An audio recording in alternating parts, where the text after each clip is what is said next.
התוכנית הזאת שאדיר מוביל אותה כבר שנים.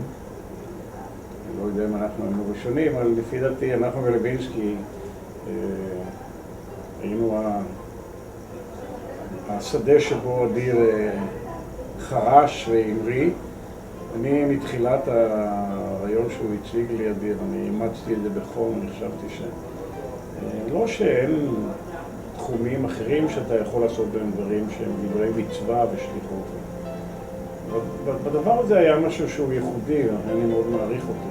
היה בו איזה סוג של נתינה שהיא גם יוצרת חיבור אישי מאוד, והיא גם מחבקת חיבוק של פרטים, לפעמים קבוצה, ובדרך כלל משפחה, שזה סוג של אמירה חזקה מאוד של סולידריות חברתית, של שותפות גורל. אני חושב שזה מסר מאוד חשוב למי שוודאי בתחום החינוך, ודאי שהוא פרחוק. יש בזה משהו שהוא מאוד נוגע ברמה האישית, ותמיד דבר שיש בו פוטנציאל להתרגשות. אני חושב שהעשייה היא הדבר. מתוך העשייה נוצרת לסוג של הטמעה פנימה, וגם במחויבות. אתה עשית, אתה שם.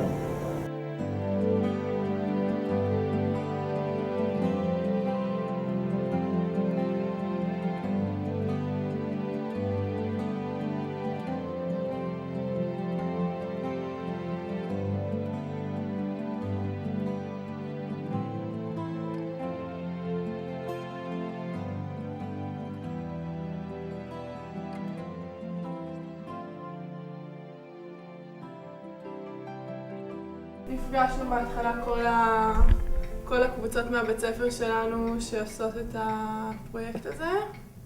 אחר כך נפגשנו עם עדי ועם שושי ביחד. דיברנו קצת על עדי סיפרה לנו על מה שהיא זוכרת. אני סטודנטית ואני מרכזת אותם.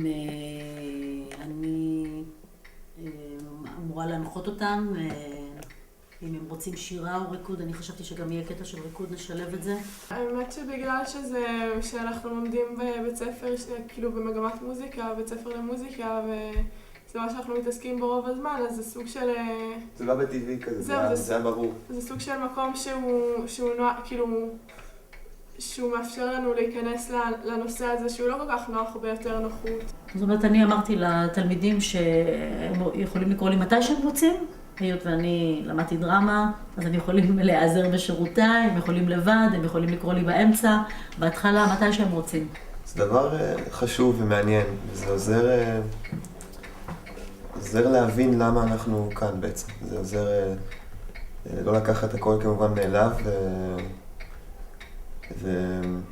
ולשמוח, למרות שזה דבר מאוד עצוב וזה, אבל זה עוזר להרגיש גאה במדינה ולשמוח שאנחנו פה. ומפגש עם עדי גם היה מאוד כיף, שנפגשנו ממש נעים. איזה כיף לי. אני מרכזת את הפרויקט בגימנסיה רחביה. הגיעו לבית ספר 4 סטודנטיות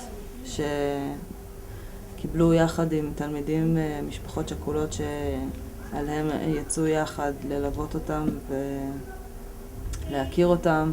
היה לנו סטודנטית שבאה איתנו ועזרה לנו לשאול את השאלות וישבנו איתה ועשינו את הפגישות.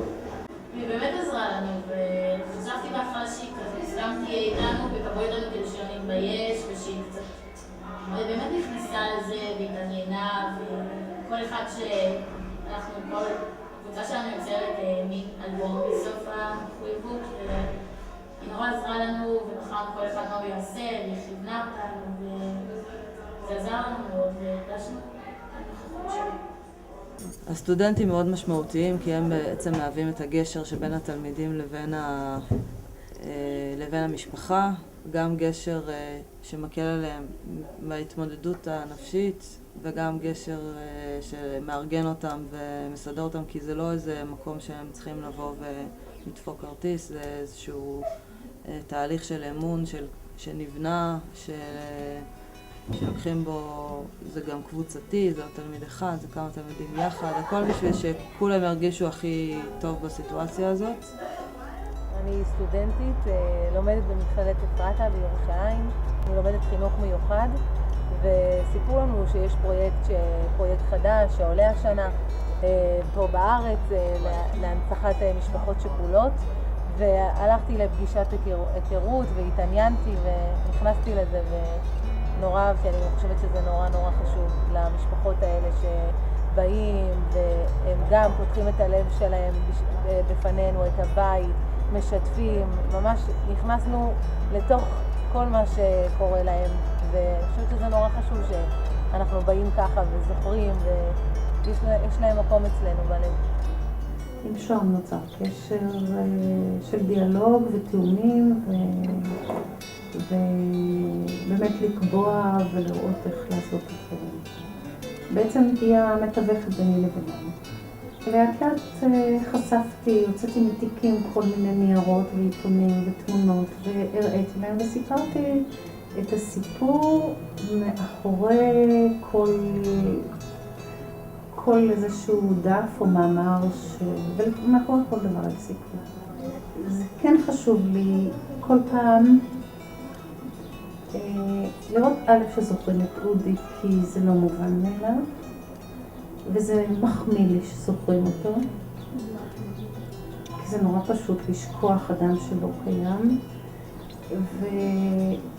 וכן, בהחלט תרמו לי שבאו אין אנשים ועוד פעם להחיות את הדברים מחדש. אני חושבת שזה גם להן נפגש נכון לעשות, למרות שלא סוף העולם אם אתה נפגש עם משפחה ששקלה את מישהו.